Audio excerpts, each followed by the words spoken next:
Moi, je vivais dans une maison avec ma femme, mes enfants et ma bouteille, mais surtout ma bouteille, parce que je vivais, je crois, dans ma bouteille.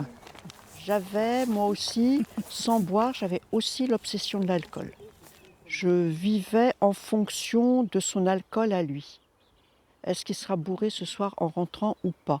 Est-ce qu'on pourra aller à tel endroit? Est-ce qu'il saura se tenir? Jean et Suzanne ont pendant de nombreuses années fait ménage à trois avec l'alcool, jusqu'à l'accident de trop, le déclic. Jean entre chez les alcooliques anonymes, Suzanne dans des groupes de parole et de soutien pour les proches. Ils s'appellent entre eux Al-Anon. Ensemble, et chacun de leur côté, ils trouvent des pairs avec qui ils peuvent se livrer anonymement. Oui, je m'appelle Anne, je suis alcoolique. Salut Anne. On fondit de nous-mêmes. Chaque trimestre, ces alcooliques et leurs proches se retrouvent à Pont-l'Abbé pour échanger le temps d'une soirée.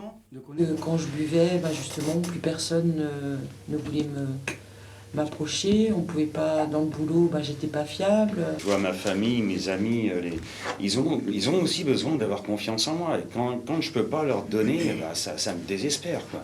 Il fallait que je voie avec réalisme son incapacité à faire ce que j'attendais de lui.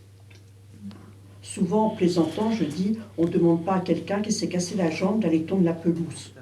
Prendre confiance en soi, regagner la confiance de ses proches, apprendre à faire confiance, le chemin est long pour les alcooliques et leurs proches. Une lente reconstruction que ces réunions consolident.